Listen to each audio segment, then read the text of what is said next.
Peribahasa lain bengkak, lain bernanah. Begitu sinonim dengan kisah yang bakal saya kongsikan hari ini. Sebelum kaki mengorak langkah, sebelum lidah bermain kata. Assalamualaikum warahmatullahi wabarakatuh. Salam sejahtera, salam nadi ilmu membaca. Andai patah sayap Raja Wali, bertongkat jual saya kemari.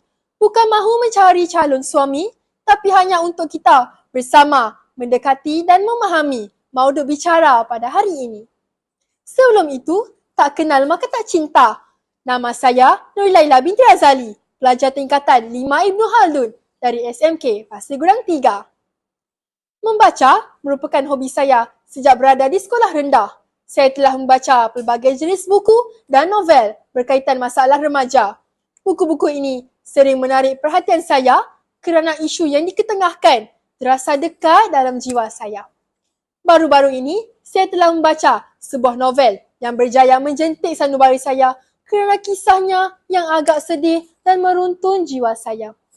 Kerana seorang ayah, anak yang perlu menanggung kesesaraannya sesuai dengan peribahasa yang saya guna sebentar tadi, iaitu lain bengkak, lain bernanah.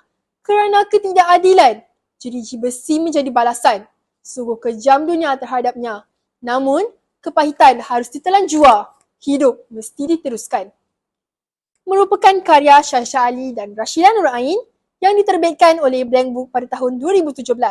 Berdasarkan kisah benar yang diambil daripada fail Juvana, Aku Berdosa merupakan sebuah kisah yang bakal saya kupas satu persatu.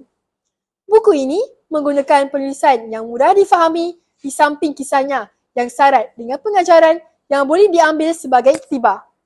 Buku nipis yang hanya mempunyai 148 muka surat ini mampu memberi perubahan besar dalam hidup setiap manusia.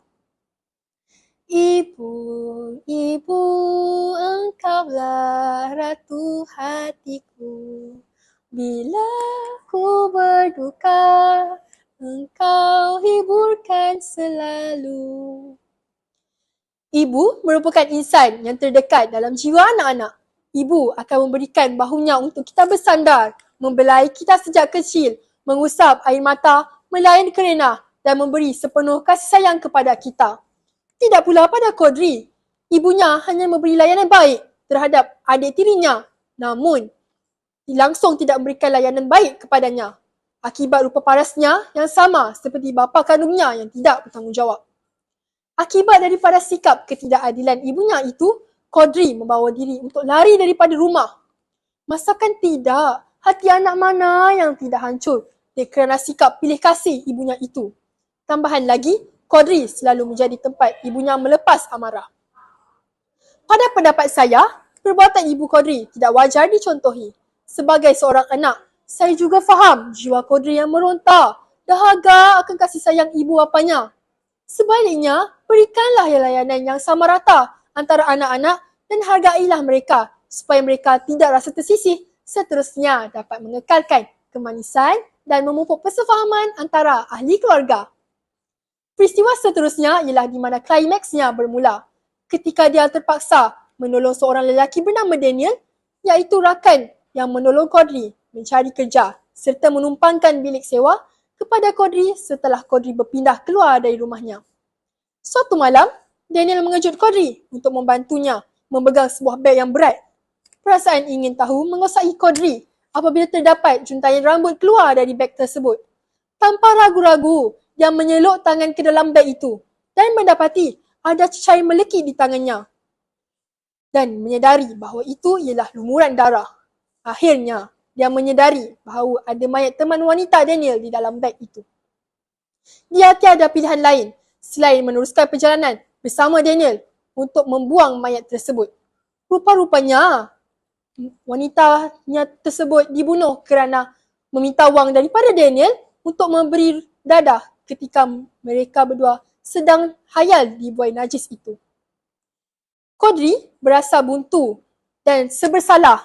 Jadi, dia pergi membuat laporan polis. Namun, harapkan pegar makan padi.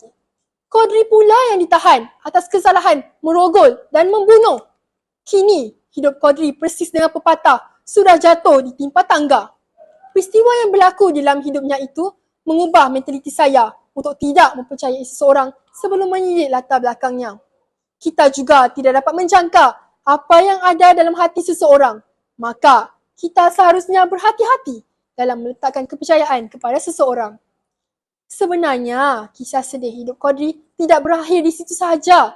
Banyak lagi perkara sedih yang menimpa dirinya selepas itu. Kisah hidup Qadri ini mampu membuat jiwa saya diruntun kesedihan sehingga saya mengalirkan air mata ketika membacanya.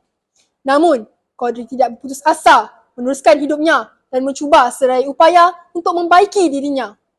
Berkat sifat sabar, cekal, tabah dalam diri, Qadri akhirnya berjaya mengubah hidupnya. Bak kata orang, usaha tidak mengkhianati hasil. Kerana akhirnya, Qadri berjaya mendapat 10A dalam peperiksaan PT3. Berkat doa yang tidak putus, Ibu Qadri juga akhirnya menerima Qadri. Allah sentiasa mendengar luahan hambanya. Kebenaran juga akan sentiasa berpihak kepada kebenaran. Tuntasnya, sikap murni anak yang baik seperti Qadri patut dicontohi oleh setiap orang. Janganlah kita berhenti berusaha dan sentiasa bertawakal kerana orang yang sabar tidak akan rugi.